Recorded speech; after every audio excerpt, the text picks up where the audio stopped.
Hi, Ryan. How are you? Hello, Rachel. I am doing yum yum. That's how I'm doing. And doing pretty well. But most importantly, I'm doing yum yum. How about yourself? I'm unsettled because something's different. Oh, the music, background music changed. My name's still the same, your name's still the same, but the Yes. music is different. But the yum yum's still here. That's the most important aspect of the show. Yes, we're covering a different show. We're not doing Star Trek Discovery anymore, where the famous line "Yum Yum" spawned from. Oh, what a line! It changed everything. It was the dawn of the third age of mankind. That's what it was. Commander Nandi departed Discovery, and we have followed suit. Exactly. And now we are rewatching and reviewing and talking about Babylon 5. A 1990s sci-fi epic series that also has some movies and some books and a whole plethora of aspects to it. A sorely underseen show, which has actually started to slightly change now that it is available on HBO Max and that they've released a HD remaster of it all. It's all exciting, and we thought, we're big fans of the show.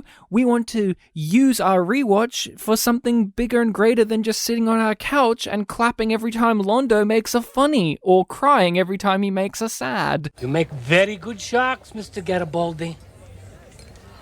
We were pretty good sharks ourselves once, but somehow, along the way, we forgot how to bite. We are here to deliver the Yum Yum perspective on Babylon 5, and as stated, this is from a rewatch perspective. We are rewatching it, so if you have not seen The Gathering, and I would say if you have not seen Season 1 especially, do so, because that is what we're going to be talking about. And again, spoilers. You've been warned. The show is far more easily available now, and it looks nice.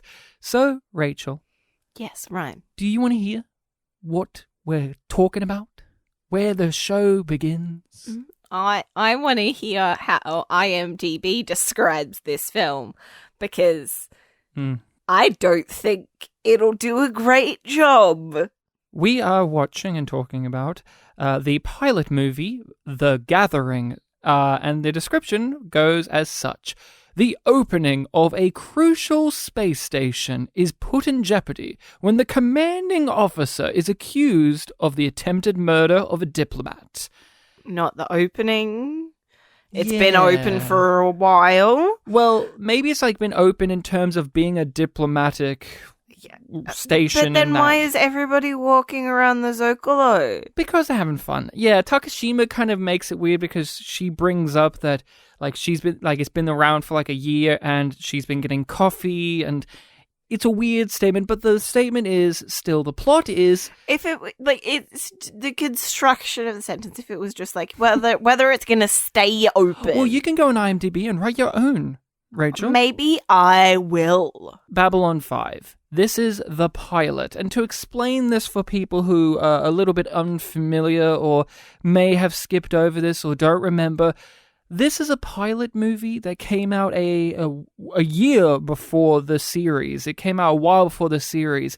So there is going to be some changes, more drastic changes than the usual norm of a pilot to series, because it actually took a while to get picked up as a series. So there's going to be lots of differences in this pilot that we will, of course, talk about. There's different characters here. The look of the show is different. The writing of the show is different. The characterization of people is very different, but I appreciate that this movie, The Gathering, is still a part of the story. This isn't just a weird anomaly that exists. It is a part of the narrative. They refer to it constantly. It is brought up. It is reflected upon.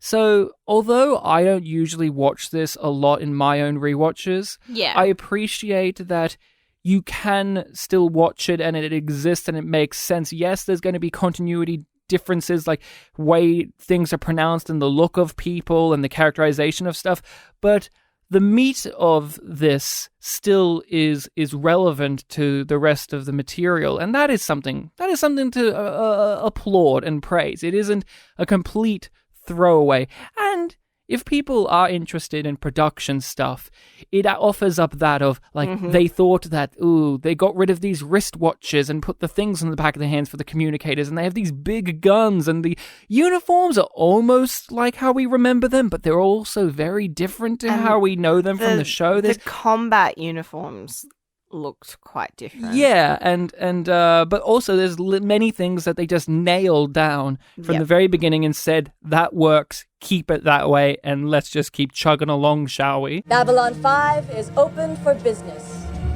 What's your history with this, Rachel? So I watched it for the first time after finishing the 5 seasons. Because I was not ready to let go of Babylon 5. I just needed more of these characters. I wasn't ready to let go. I demanded that we watch them, even though you were like, they're not that good. And I'm like, but I want more Babylon 5. I need more Babylon 5. I'm not ready. Yeah, see them in their high school phase where they're like awkward. My history is I've watched this movie and the series lots of for a good amount of times, more so the TV series itself than the movies. I grew up with the DVDs of Babylon 5. Being in rural Australia, getting the DVDs was arduous in its own right. The first season came out straight off the bat, like 2002, 2003, and then it took 3 to 4 years, in my area of Australia at least, for the other seasons to come out and be released. And they were released all at once, like season 2, 3, 4, 5. Bam. Like that. And even down to the annoyances of my first season DVD is a box DVD case and the others aren't. Because they just took so long that by the time the others came out, they said no to boxes anymore. And then we get the movies. The movie DVD packs were almost impossible to find out in the wild.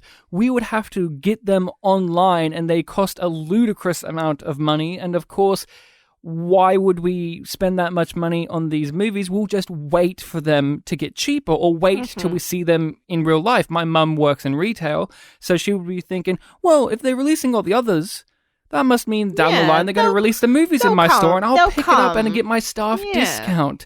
Eventually, I bought the movies myself, being an adult. And The Gathering is, in my recollections, the most finest of them all in terms of like, It does the things. I was going to say it does the job, but it doesn't really do the job fully either. And since I always watched the show from the episode 1, season 1, I didn't see any reason to start it at this TV movie that isn't really representative of the whole, when I could just watch season 1, episode 1, which I think perfectly nails down the show. I think it's a great introduction to the series. The Gathering, I'm not a huge fan of it.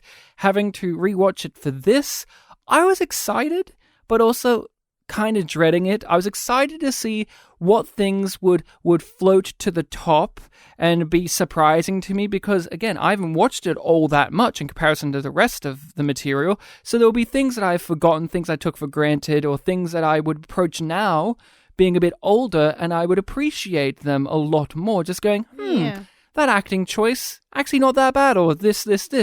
And there are things like that, but I gotta tell you, Rachel, not a fan of The Gathering. Not a huge fan of it. What about you? How did you feel revisiting it? I didn't mind it when we were watching it, but through discussing it with you after, I keep on finding more and more faults with it. And the credits that I end up giving it are almost entirely because they feed into something else in the main chunk of the show that I do like. Yeah, and that's a part of what makes this a rewatch experience of, you know, you watch The Gathering, say, if you watched it the way it was intended, you watch it first, then you may not be entirely bowled over, or maybe you are, and you're thinking, wow, what's this going to lead to? That's a thing, too, to acknowledge. Both of us, due to how the physical media was released down here and my own personal preferences for Rachel, we never watched The Gathering as the first installment of Babylon 5. We watched it after. And so when we watched it after, it does feel like an afterthought in a way. It feels like, oh, okay, some leftovers. We have to eat our vegetables now instead of having the meat. But since we're watching it here now, I do feel like there are some elements here that are good. Although I didn't like it, I think there's lots of good stuff here. There's potential. I could see why they struggled for a year whether or not to pick this up, because there's stuff here that's like, this is brilliant, and then there's stuff here where it's like, I don't know what the intentions are, I don't know what they were trying to achieve here, and the middle portion of it just being bland. Yeah. But I think we both agree that the biggest strength of The Gathering is how much beautiful, articulated world building there is in this movie. To a fault in a lot of ways. To a fault. Like, some scenes really suffer under the burden of too much exposition, specifically aimed at the world building. And how the station works. While they often neglect character development.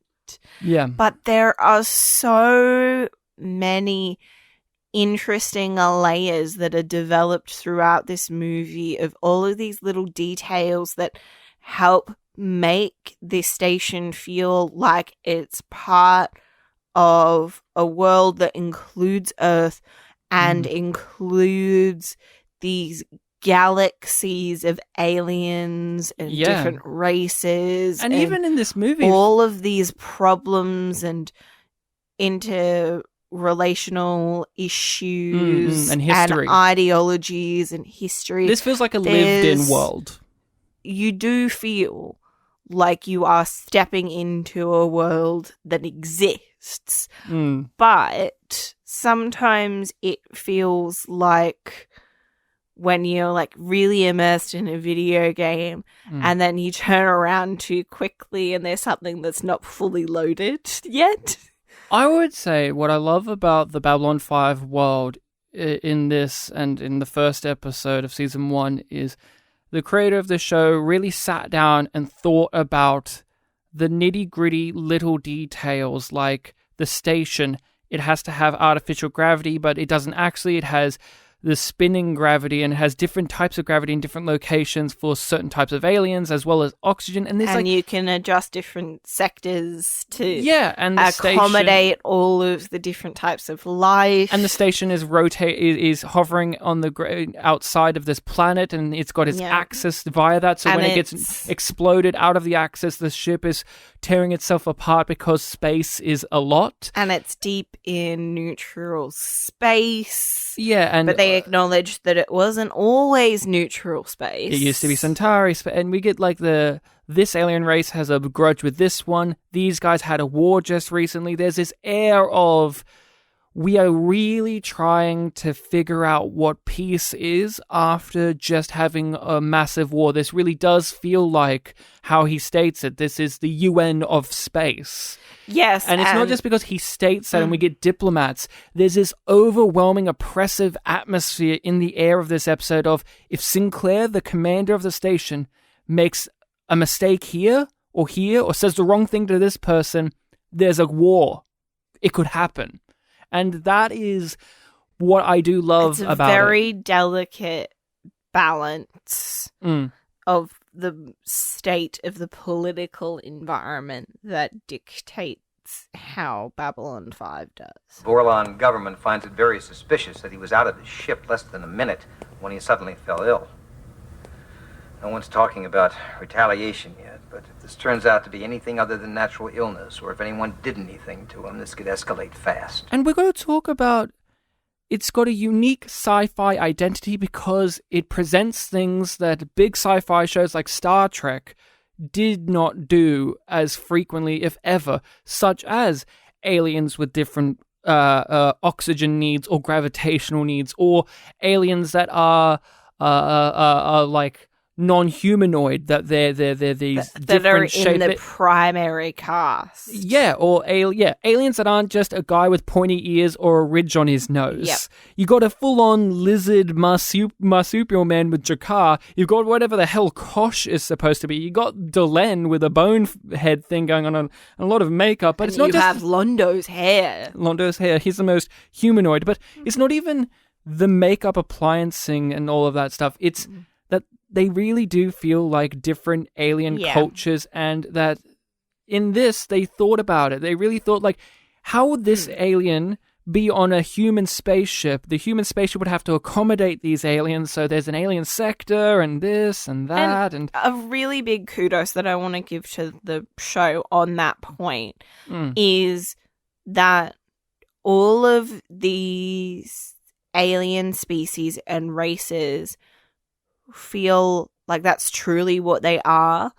Like, when you think about it, you can get that sense of like, oh, they've taken this part from this sense of humanity and this part from this sense of humanity. Yeah, this culture. But it doesn't feel like Star Trek in that sense of like, oh, direct allegory. That's just like this part of this species is directly related to this race or group on Earth. Like, the Ferengis are a specific part of Jewish culture that's just expanded. Which is very much helped by them hiring Jewish actors all the time who really yuck it up for they do. fun, and they're great. But Babylon 5 doesn't do that. No, and I also love, even in this, it's expanded upon way more in the show, but even in this, I love how Earth is presented as the same shit, just different location. He still has to deal with paperwork and bureaucracy. You still have to deal with drugs being smuggled into places and like security and like all of this baggage. Senators protecting themselves, not doing PR, what's right. And people grappling with whether or not they should break the rules to fix things, but is that breaking the whole point of the endeavor of neutrality and trying to be the peacekeepers? If you are... That stuff is the tantalizing meat here. It is juicy stuff, and I wish more of it was in here. And we'll get to those issues later, but I want to talk about what I think really bowled me over the most watching The Gathering. I walked in... On this particular viewing? I walked in with a certain headspace. Yeah. A certain preconception, I guess. People over the years... long-term fans, new people, have often cited that Michael O'Hare's performance is very bad, very wooden, very not good, especially in The Gathering. Having grown up with the first season just on its own for 2 to 3 years in my childhood, I do not have this association with Sinclair. I like Sinclair. He's not my favorite character, but I do like him, and I've always liked his performance. I've always just, and as someone who is an actor and is into acting, when I watch the series, I think I know what he's approaching here, and we'll talk about that as we go along with rewatching the show, but I was expecting, he's going to be bad in the pilot, because I remember other people that I do love being bad in the pilot. I thought he was great. There were some awkward moments here and there, mainly down to editing. They left some like weird spaces in between when characters were supposed to cut each other off. You know what I'm talking about, when they're talking? Yeah. And that's not the acting's fault. He's there, he delivers his line, he has to stop. You know, that's how it works. It's about the editing and the direction there. But I understood what Michael O'Hare was doing as Commander Sinclair in this movie. I found him to be the most fully lived in and realized character in this. I found him compelling. I found him genuinely enthralling and interesting.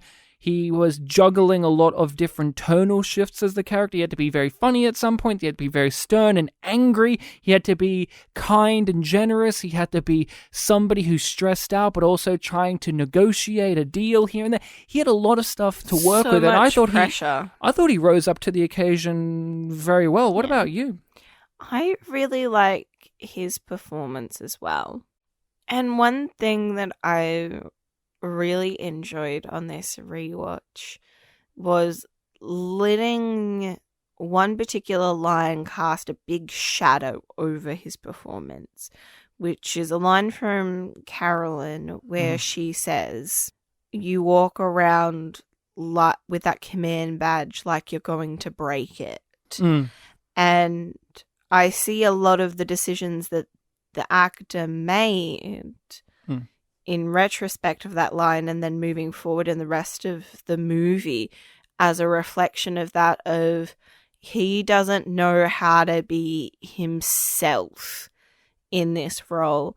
And also he's got so much baggage that he's bringing to it that he goes from one extreme to the other. He is either trying to be completely neutral and removed from the situation, which kind of leads to him getting railroaded when he's accused of being the one that poisoned Kosh, or he's putting himself directly in the firing line in terms of stepping in and being the point person when there's that hostage situation with the dust dealer. Yeah, and I completely agree. I think what's interesting too is we are so used to having watched Star Trek that the captain, even if we see them for the first time on the ship, they're already an experienced officer who knows exactly what they're doing in the position. That's actually what we liked about Star Trek Discovery with Saru. His nervous energy and his failures and faults and missteps. The growth that we get to see and explore along with that character as a leader. You feel like you're in safe hands with a captain in Star Trek more often than not, especially at the very beginning. But with Commander Sinclair, we don't have that, and nor does he, because he feels inexperienced for the position, and he still feels like he has a lot of baggage of his own life that he hasn't come to terms with. He hasn't figured out how to play. The character himself hasn't figured out how to play the role of the diplomat and the soldier. That is what he's struggled with is in this movie. He's trying to figure out when do you play one and when do you play the other. Never thought that he was going to be in this situation. Yeah. And we know that and look for signs of that because we're watching it after we've watched the series, and we know what happens to Sinclair in the long run, but more importantly, how Sinclair got to that position and why he was appointed into that role and why he is so uncomfortable being in that chair and under that spotlight. And even within this episode, that amazing conversation with Carolyn between the two of them, you zoom out and think about it from this angle. This was a guy who watched every single one of his friends get massacred. That he was responsible for. That he felt responsible for. That's his, like, because he was guilt. the leader. He was the leader of that group. But as Carolyn says, they chose to be there, and they knew the duty, they knew the dangers. But he feels responsible. But not even just that. Zoom out. He feels responsible for the massacre of his friends, and he accepted death. Yes. He accepted his own death to not only did he not die, but somehow the war was over and everyone heralded him, someone who fought on the line, as a hero. And that gives him this complex because he knows in his brain, in his interpretation, he wasn't a hero. He chose what would be to a soldier one of the weaker ways to go out, which is kill yourself. It's still like a sacrifice, but like he chose, well, I'm not going to win this. There's no win here, so I might as well take them down. He surrendered to death in that moment at the line because that was what he could try and do, was to go down fighting. And then he gets heralded as a hero, and from that point on until now, Earth itself has this weird complex about the war where they won, but they didn't. They didn't win because they defeated the other side. The other side decided to surrender. But also the juxtaposition he has of the military people know that they didn't win because of the line, but the rest of the people, like Carolyn and the fellow citizens of Earth, think that the line was a good thing. They wouldn't know any different. And of course, that would be the history that Earth promotes about itself. Yeah. Because otherwise, the threat of the Mbryo coming back would linger forever. And also, when you then, he's chucked into this position of being the commander where he has to play the diplomat. When this is a guy who was a soldier who accepted death, it didn't happen, and now everyone praises him as a hero, and he doesn't believe that he's a hero because he didn't win the war. The war was handed to them because they surrendered. And why did they do that? Well, we'll find out as the show goes along. And all of that stuff is present in Michael O'Hare's performance. Yeah. We don't even need, I mean, we do, but like that monologue that he gives and that conversation with Carolyn shines a light on these odd moments in the previous scenes where you go, wait, why is he doing this? Why is he acting like that? Why did he deliver his lines like this? Once you think about it from that perspective, every choice to me that Michael O'Hare makes as an actor, as Sinclair, lines up. I think he's great in this pilot. I think he was a shining beacon here. We never had a chance. The sky was full of stars, and every star an exploding ship. One of ours. My team was blown out of the sky in less than a minute. I find him charming. I think Sinclair is a smooth talking, charming guy who lures you in with this kind of low energy where he seems pretty zen, but he's pretty fucked up. Sinclair's like a bad boy. He's a bad boy. He does a lot of shifty shit, and I love his conversation with Jakar at the end when he poisons. He puts the nanomachines in the drinks, but he didn't actually. And I felt like that's a character I want to follow. I want to follow this character who seems like he's a nice diplomatic guy, but he will look you dead in the eyes and be like, "I've got you. Okay, you're mine. And if anything goes the way I don't want it to go, you're dead." Yep. Okay? And then reveal that was a play. He's figured out by the end of this movie how to better play the diplomat and the soldier, how to better play the peacekeeper and the tactician. And we see him playing with that and trying to balance that when he's doing the hostage situation with the dust dealer, because he's very upfront, clear, diplomatic, and then it switches when he's got the upper hand again. When he's got the power.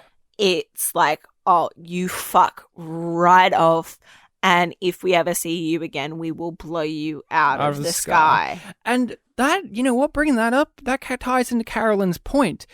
When he feels as if he does not have the power in the situation, he submits to that surrender, just like he did at the line. Which is a very military thing of like, if you are in charge of the situation, you have control and you take charge of what you are in charge of and who is under you. But if you are in the situation where somebody is higher rank than you, you look up. You submit. But we're talking about like he's applying this kind of attitude in situations where, you know, this is a dust dealer, this is an alien soldier fleet, but he's submitting in a lot of ways. And Carolyn calls him out on that. And that's where we get the turning point where he goes, no, I've got to have that bad boy attitude in more situations. Not all the time. That's the important thing. He's not like he walks around being like a fuckhead the whole movie. He walks around going, no, I'm going to take my story. I'm going to take my story. I'm not going to let Jakar rule over me. I'm not going to let this and that. I'm actually going to look at it myself and actually do so. I'm going to be the protagonist of the story. Yeah. And Londo is a very interesting foil to that. Because the other great character that makes The Gathering also worth watching is Peter Jurasik as Londo Mollari, because I wouldn't say he's fully realized in the way that we will see him, because the actor himself is still figuring out the character. But that's why he's second to Sinclair. I think it's because Peter Jurasik is still figuring out this character, but from a writing perspective, like hearing his lines of dialogue and the way he switches around, like being a goofy character to being a serious one, JMS instantly got Londo down on the page. I think Londo on paper is the exact same, fully realized, but I think Peter Jurasik is still figuring out like the hair, the accent, the mannerisms, the pronunciation through his accent, and the type of energy he plays, but that is not to discredit him. He is still an energetic presence that you want to watch here, but he's definitely one of those actors where you see him grow into Londo Mollari and smoothly. That's the perfect way to put it. He grows into Londo. But I think the script always knew who Londo was. Like Peter needed to grow into Londo. Londo didn't need to grow or to change. He does, but yeah. No, but I mean, like in terms of like setting up the character, like Londo's arc is phenomenal. My God, man. We've become a tourist attraction. See the great Centauri Republic. Open 9 to 5. Earth time. Londo here is this goofy, clowny guy, and he has so many funny moments. And so many sad moments. Like, yeah. The word that I kept on thinking, Londo is so pathetic. The word I just kept thinking of in my brain, and this is from the rewatch perspective, is inevitable. Yeah. There's this sense of inevitability with him when you rewatch the show, because this is a guy who's this drunken, clownish guy, but underneath all of that, he's this melancholic figure who is ignorant of what colonialism's effects actually are, and he glorifies them and romanticizes them. But he's also self-aware enough too, because in this he references his own family's atrocities, and he knows that that's bad, but he still sees... he is manipulated by somebody exploiting how much he cares about image and position of himself, as well as the Centauri Empire, which is so important. The Republic. The Centauri Republic. It's the Vorlon Empire. And for some reason, I didn't remember the Minbari Federation. I didn't remember that they were called the Minbari Federation. Yeah. I don't know if that transfers onwards. I think they usually just call them the Minbari. I don't remember the Federation aspect. But yeah, and the Narn regime and Earth Force, Earth Alliance. But yeah, there's this sad inevitability with Londo because he doesn't understand it and he feels trapped. That's what makes him great. He's self-aware. He knows what he is. The shark speech. And he knows so much about himself, yet he feels like he doesn't have any choices available to him. He feels as if he's just a bystander and that... he's got to hitch his wagon. Yeah, he's just going to go where the flow takes him because his days of being able to make an impact on the world around him has faded away, just like the Centauri Republic's impact on the universe has faded away. We used to own this quadrant. Now what do we have? Just 12 planets and, thousands of statues of monuments and thousands of monuments and all of that. And, that's what he thinks. He still thinks... of a 9 to 5 Earth time. And he is a fascinating character because he and Sinclair don't struggle from what the other characters unfortunately do struggle from, which is they are allowed to have arcs that are clearly defined within the gathering and characterful moments. Yes. There are lots of characterful moments. Yes, Londo's giving us lore and exposition, but it feels natural from him. It feels like, and not just because of Peter Jurasik, but the character is so self-reflective, so longing for the days of yesteryear. So when he gives us these speeches, yes, it's interesting world building and lore, but it's telling you so much about Londo Mollari himself, that he's this sad old man who thinks that there's no hope anymore for him. And Sinclair has a lot of stuff too, like the monologue, and the sky was full of stars.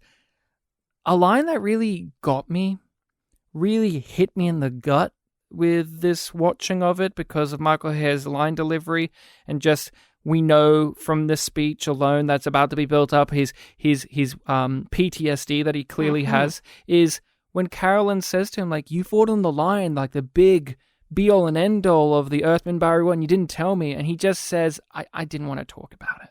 I don't like talking about it. That really got me. I was like, Jesus. It felt so, like, honest. And that's what makes Londo stand out, too. He feels like an honest character, not like himself as a character, but me watching him, I feel like JMS is tapping into, like, an honesty that a lot of people have within themselves of looking at the past with these rose-tinted glasses, thinking that things were better back in the day when I was young and had things available to me, and that the atrocities that worked out for me that means that they were good. Yeah. That, and we understand that especially because my decisions are justified. Yeah, and my family's heritage and lineage was good because it worked out for me. Yeah, my grandfather committed atrocities, and that's bad, and it would only hurt me now because people would use it politically against me, but it served my family well. Yeah. Jakar offered me an exchange. My cooperation in return for evidence showing that during our rule of the non-homeworld, certain atrocities were committed by my grandfather. You didn't know about this? Of course I know. But what's done is done.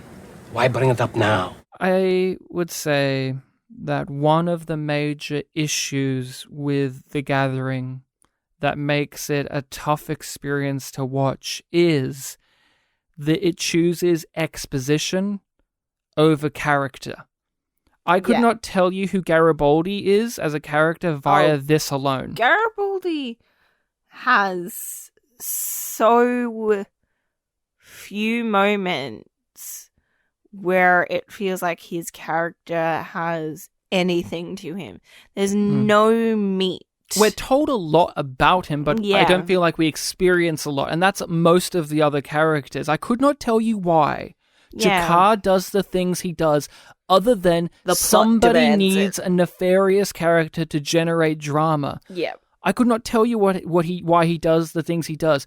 In the next episode, I can tell you why he does the things he does. Here, they hint and they tell us they used to be enslaved by the Centauri, but that doesn't feel like it's a motivating factor for him being a dick in this movie. The only reason he feels like how much of a dick he is. Yeah. The only reason it feels like he's a dick in this is because we need the red herring character, or we need the character that is tied to the murder mystery plot in some way. Like, I could not tell you who Dr. Kyle is. Couldn't tell you what kind of guy he is. I know what he does, but I don't know his character. Yeah. I know that he's a good man who's willing to break the rules to do the right thing. Yes. But I don't really feel like I got to know him all that well. I know that the actor was trying. He had some energy in there, but characters like Londo and Sinclair, they were allowed to have character-filled moments, arcs, journeys, these asides that makes them memorable. But here, I know who Garibaldi is as a character in the show, but if I just watch this alone, he would be a blip. He would be nothing to me. It's like, oh yeah, Chief of Security? That's Garibaldi, right? Yeah, that's Garibaldi. And the exposition, how do you feel about it? Because, we take this for granted, but this is the first thing. JMS is trying to set up this very complex world. Is it a necessary evil? Like, we have to have the exposition? Or do you think it could have been doled out better? I think it could have been doled out better, but only if they knew that they were going to get the first season. Because a lot of the exposition that's included that isn't entirely necessary for the plot of The Gathering is to try and set up intrigue that's going to link into ideas that are in the main series. Yeah, it's selling itself. And that is what is a downfall of watching The Gathering is a large swaths of it doesn't feel like this is a story somebody wanted to tell with characters that they wanted. It felt like this is a story somebody wanted to sell with characters they wanted to sell. And it makes it a lackluster experience when revisiting this particular one because, I love Jakar. He's one of my absolute favorite characters. And I love Andreas Katsoulis' performance in this. It's so hammy and so over the top. And we gotta love all the cute little jumps. And the hand movements and his head tilts. And you gotta love the pleasure threshold scene. Oh, it's iconic. It's one of the funniest scenes in the whole show to me. I always think about the pleasure threshold scene. It never leaves my mind. But you often forget that it's from The Gathering. Yeah, because it just feels like so iconic. His characterization here is fun, but there's nothing to him on the script of why his characterization is this, other than we have to have the evil guy on the ship. Why? Why is he evil? What's his motivations other than he's greedy and likes power and being a dick? There is none in this movie, and so I wouldn't be interested in seeing him more regularly because we need more than that, and there is no more than that in here. We have unlimited manpower and the will to use it. Can you imagine what we could achieve together? I can, which is why it must never be allowed to happen. Your perceptions are colored by your history with the Centauri. As former slaves of that government, you would seize any opportunity to raise a force against them. We were never slaves. Our world was invaded, our people... The word was ill-chosen.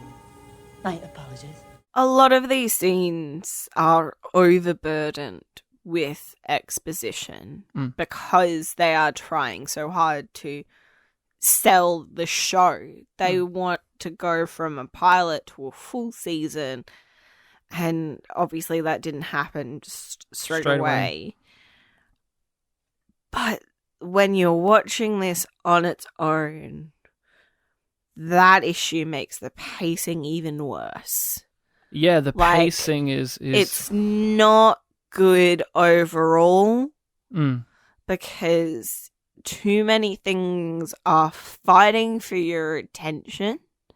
And yet most of them aren't fleshed out enough to be interesting on their own. Like Londo and Sinclair are fleshed out enough to be interesting, but, you know, Lita? Yeah, like, there isn't enough because there's too much, which is a very strange problem for this movie to have. And when you try and think about it, you're like, oh, maybe they could have shifted this part, or Excise they should have done this. And then you end up with a totally different story, and you realize that they have all of these parts because they wanted all of these things in the show.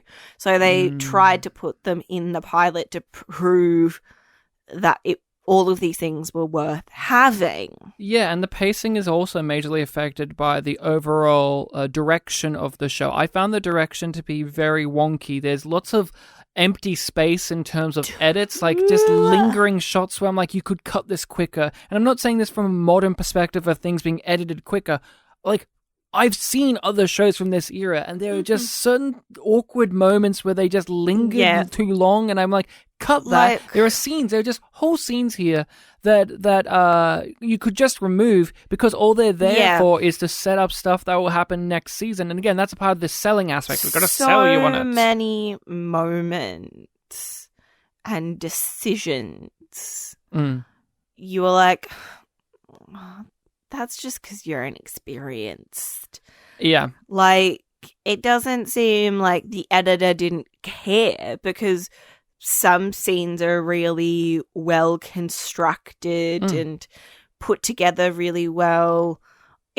And other ones feel a bit haphazard or janky in different ways. Like, it just feels like it's overstuffed in a lot of ways. Yeah. They're trying to get this to the runtime it needs to be, and it's even overstuffed in terms of the aesthetic and the world building. Like, it's aping so much off of pre-established sci-fi things that it's ignoring accidentally or not realizing its own identity as well as it could. We've got sci-fi aliens that look like they're from Star Wars or Planet of the Apes. We've got lighting like Blade Runner. I don't like the Blade Runner look. No, I didn't like the Blade Runner look either. I found it very distracting. We got lots of scenes that are like a military procedural show instead of what we like and what we've talked about, which is the political stuff, which is political so wheeling and dealing. much of what the show becomes. I think like there are so many episodes in the show where you could describe the plot as Franklin has to operate on a kid, but he doesn't have the permission from their parents. And that sounds like, oh, that's a medical drama, right? No, it's not just a medical drama. It spirals out of control and becomes a political crisis in a lot of ways. And that's what this is missing. Underneath all of this is this lame murder mystery plot where you don't care because you don't know any of the characters well enough for them to be viable suspects. And even if they are, even if they reveal that Jakar was a killer, I don't care. And you know what? Because I don't know him very well. In the long run. What? A bunch of these characters disappear. A bunch of these characters disappear, so you also have less of an attachment on a rewatch because you just know that these are placeholders.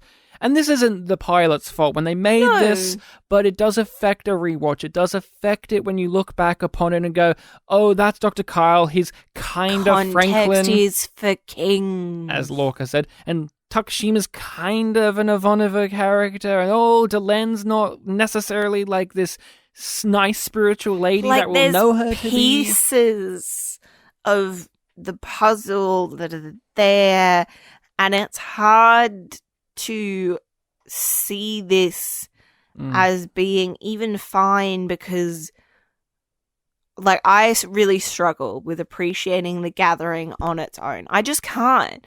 Because nor see should you. Everything that's here as how it links and relates to those 5 seasons.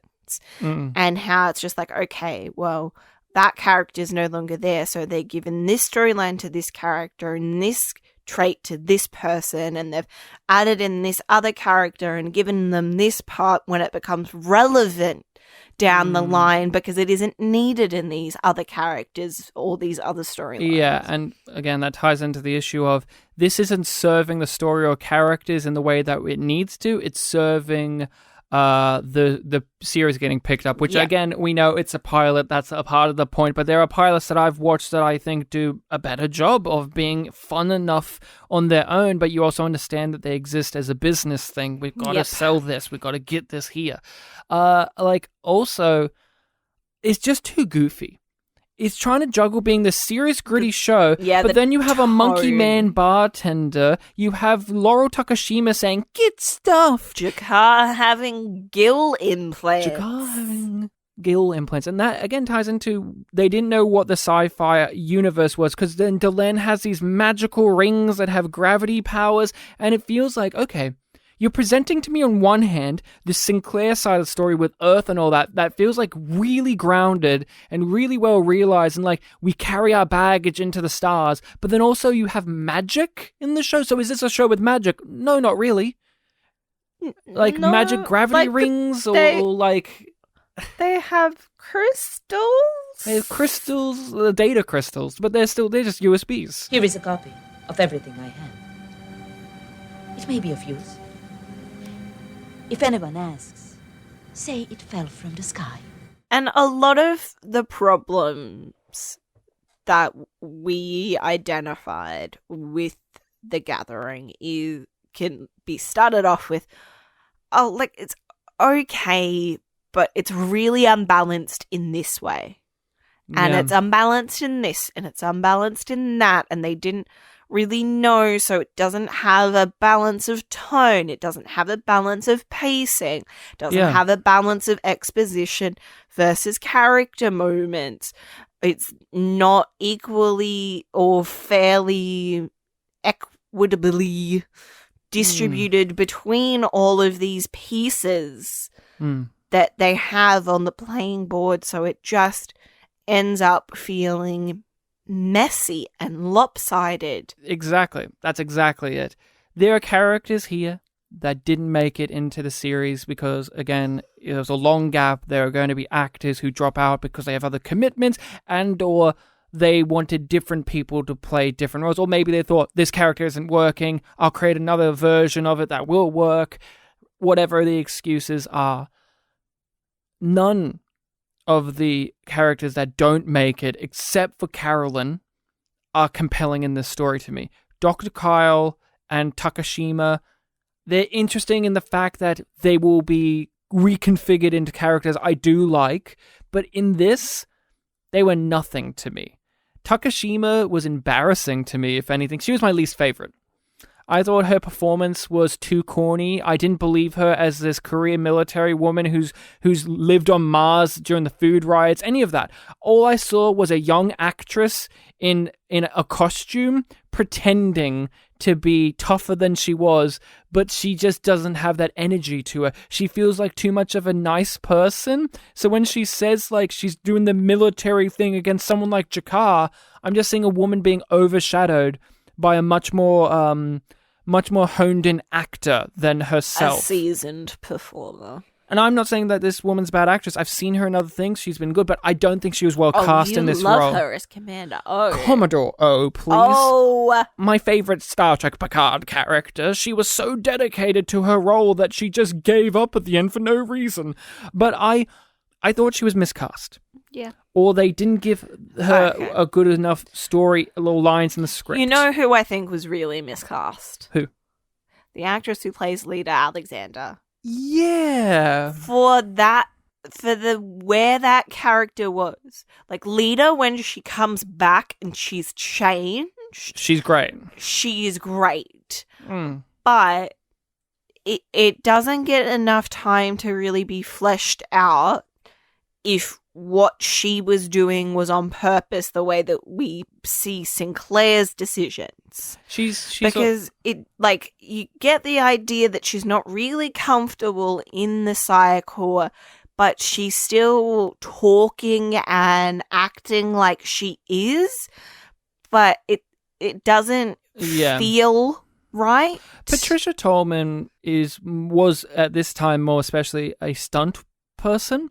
This is, I think, one of her more fully like formed acting roles. Like, she was in like a Night of the Living Dead stuff, I guess, the remake of it. So I'm not saying she hasn't been around, but she's much more of a physical performer, stunt performer, and I think she just didn't know how to at this point play cold. I think that's it. She doesn't know how to convincingly play like a cold character. Basically, she doesn't know how to play a Nazi lady who's in the Psy-Corps, as well as the woman who plays Talia Winters does. Yeah, but I also have that glimmer of there's a human it's a tough thing to balance, and I don't think she comes across like a robot at times, a little too much. When Talia takes off her gloves, it's a big deal. It feels heavy. It feels important. Well, admittedly, we've had seasons of build-up for that, but here it just feels like, why do I care? She's just taking a glove off. Why the fuck is the camera lingering and she's looking like it's kind of painful for her to do? Yeah. Like, why do I care? But then you see why they hired her when she beats the fuck out of Dr. Kyle. That's why they like that moment where she's doing all the stunts and whatever. She was great. You're like, oh, this is a stunt woman. I remember her as a stunt person in Star Trek. Yeah, that's right. And I'm glad that in a way she got time to be away from the show, do some more acting roles, be a bit more active, and then come back to a character that was different to this one. Because again, I agree. I don't think she's the greatest here, but I think she is pretty great when she does return acting-wise. So this is one of those weird things too, where the characterizations of people are off, and you don't know why for some, and you don't know why for others. And Lita, I just think it's because she wasn't as experienced of an actress yet. He's the one. He tried to kill the ambassador. I saw it! I saw it! Would you say it's a good place to start off? If you're watching Babylon 5, The Gathering, is it a good starting position? Not really. I would suggest starting with episode 1 of season 1 over The Gathering. I agree. I think that The Gathering, you should watch it at least once. At least once, but after. Like, you might... just wait until after season 1 and then go back, or you might do what I did, and after you've watched the 5 seasons, you go back to it. Yeah, I think... But it is a far lesser serviceable entry point than the next episode. It's baggy. I would say definitely watch it at least once, but I think I understand why if people watch this and they didn't want to pick up watching the rest of the show, because it is a drag, it is slow, it is plodding, it's tonally a bit inconsistent. But I would also say that you should at least watch it after watching a bit of the first season. I think you watch it around the time of the episode Cold and the Sky Was Full of Stars. Yeah. I think because by then you've warmed up to these characters and you specifically know more about Sinclair, and this movie, it still exists. It still matters. They reference it a lot, but And we would specifically suggest that you try and watch the original cut. You don't like this cut?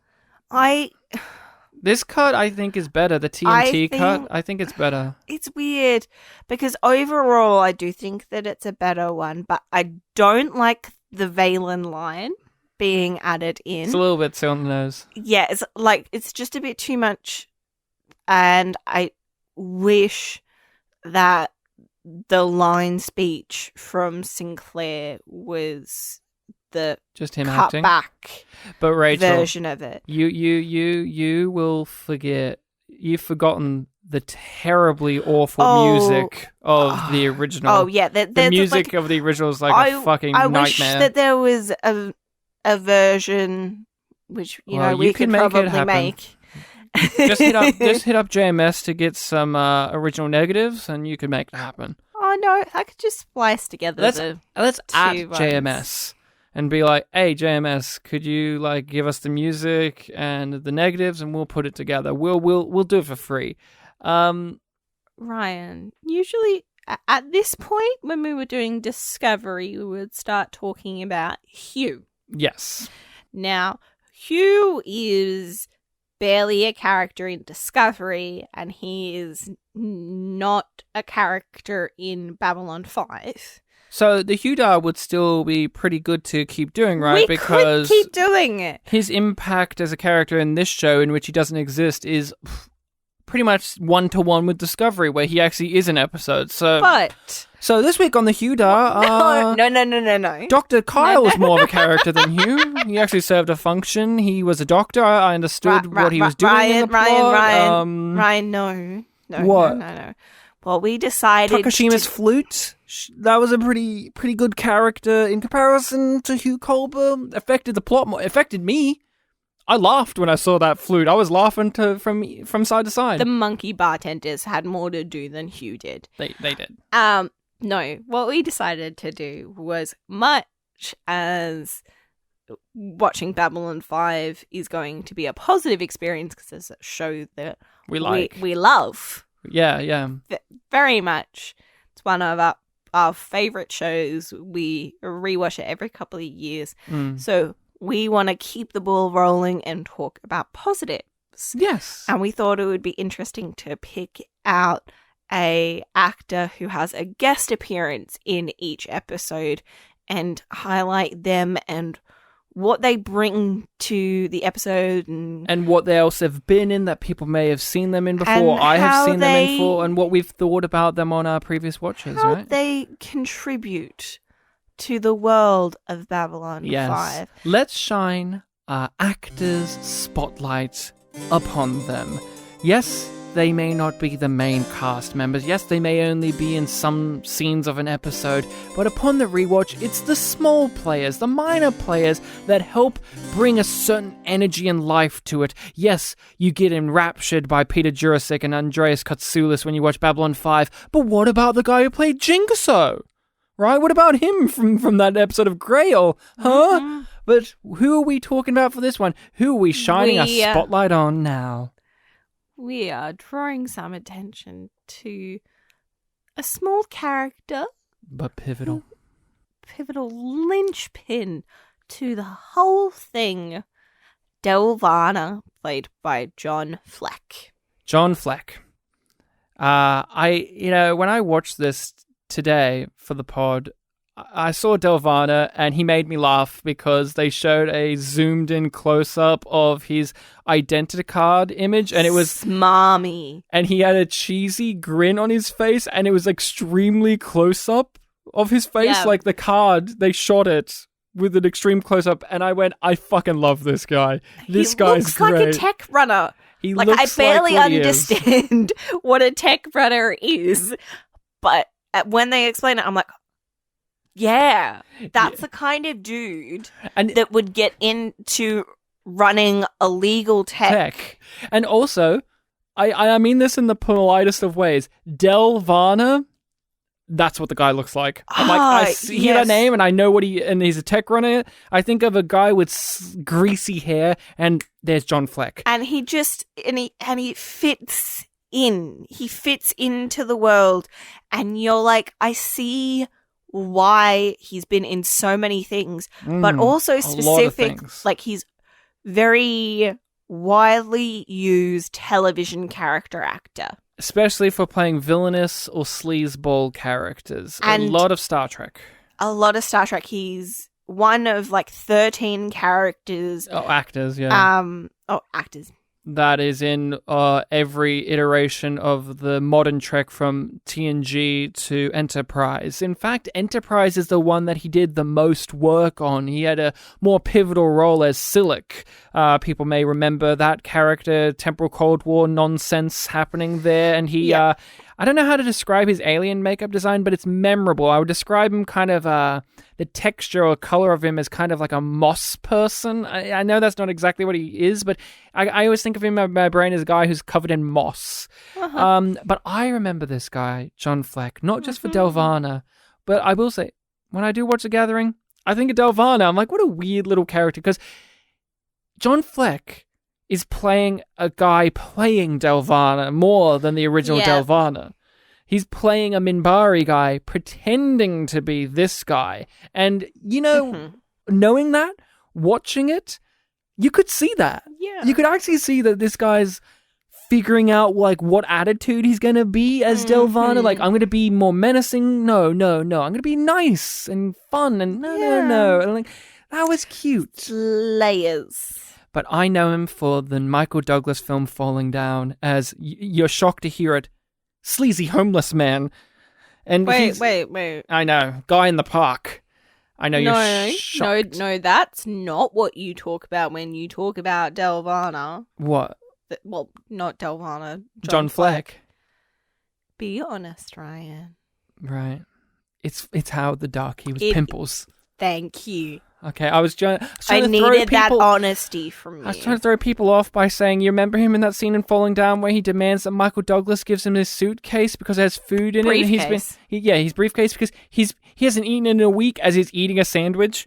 You remember that guy? And he grabs his apple out of the briefcase and he's like, what the hell's this? And throws it at Michael Douglas, and Michael Douglas like kicks the apple and perfectly timed. I'm sure I wanted to fool people. I wanted to lie to you and say everyone remembers him as this great character from an acclaimed film, but I actually remember him as Pimples from Howard the Duck, the first MCU film. A film that I have never watched. Well, next week on Yum Yum, we are watching Howard the Duck. That's it. No more Mr. Nice Duck. What would you rate this? Our system of rating, for people who are unfamiliar, is Yum is bad, and Yum Yum is good, because let's not forget that Nan from Star Trek Discovery replied to a question with Yum Yum, and it was obviously, the answer was an affirmative. Yes. So it was positive, and thus meaning... No half yums allowed. We don't allow half yums. No half yums here. Two yums, and a yum yum, and a yum. Yep. So, Rachel, The Gathering. Yum or Yum Yum? Yum. Yum. It's a disappointing thing to say this, but I agree. It's a yum. Yum. I love Babylon 5, but this pilot, it just isn't fun, and it isn't interesting, and there's not enough there. The Londo and Sinclair stuff is great, but it's not enough to compel me to want to watch this. I would just watch their scenes. I would watch that monologue. I would watch all of the monologues from Londo. Watch that monologue. But and obviously I'd want to watch the scene where the guy says, "There is a hole in your mind." Yeah. Great line delivery. Weird performance, but great. He is like, I am going to milk every second that I am on screen. So, next episode on our podcast of YumYumPod, in which actually, I want to make this clear for everyone. This is called YumYum5. Many people came up to me. You told me it was going to be Yumalon 5. I never said that. Many people have sent in emails, telegrams, pigeons, saying, we thought the show was going to be called YumYumilon 5 or Yumalon 5 or Yummylon 5. I'm sorry. I've let you down. I've let myself down. I've let JMS down. I've let us all down because it's called YumYum5. I've already branded everything. It's YumYum5. But let's live in the world in which we appreciate YumYum5 and not get constantly disappointed that it isn't Yummylon 5, right? Next time on YumYum5, Rachel. On the next Babylon 5. We will be talking about Season 1, Episode 1, Midnight on the Firing Line. And instead of reading from IMDb, I'm reading from the booklet of the DVD, the descriptions written on the DVD, which are supremely amazing, and you'll soon find out why. So, Midnight on the Firing Line is about, well, let's hear. Will the space station that is the universe's last best hope give way to no hope? Station leaders face the saber-rattling of potential war when a mysterious attack on an agrarian planet, Ragesh 3, brings long, festering hatreds between Centauri and Narn races to a boil. So make sure, everyone, to watch that episode in the interim so that you're all caught up when we talk about it next time. Make sure while you're doing that, though, to rate and review us on whatever podcatcher you use and allows you to do so. There's a lot of things. You know what? Sit down, people. Get your pen and paper out. You got a little to-do list. You got a little bit of homework for you, okay? Are you following us on the social medias? If you're not, what ones are we on, Rachel? What ones should they follow us on? Because we're always posting, we're interacting. What should they do? Well, Facebook, definitely. Instagram, yes. We have a subreddit. We have a Twitter. Yeah, we have all of this in the description, so if you're not following us on those people, make sure to do so. And Rachel, do we have a Patreon? Yes, we do. What do we do on there? We provide you with lovely extra content, including our thoughts on general media, be that TV shows, more movies, games. We also do a monthly show in which we are going through the Star Trek movies. We also have a show on there in which we talk about the top 5 and bottom 5 rated Star Trek episodes according to IMDb of any given series outside of the new stuff. So there is all of that there. And please, people, please, if you know people that need to listen to our show, people who are lovers of Babylon 5 or have an interest in hearing people discuss it, let them know about the show. Share the show around. We want to get as many ears on here, and we want to talk to you guys. Email us at yumyumpod@gmail.com. We'll, engage with us. What do you think about the things that we've said? What do you think about The Gathering? Maybe we even read them out on the show and respond to you. So all of this, again, is in the description of the episode. And if you don't do this, if you didn't sit down and write this all down and didn't do every single one of these, by the way, I'll know that you didn't do this. There is one final thing. What? Right? We both need to say it, and it's a reminder. Yeah? I wish you well. Oh. Good eating to you. Good eating to you, Lieutenant Commander.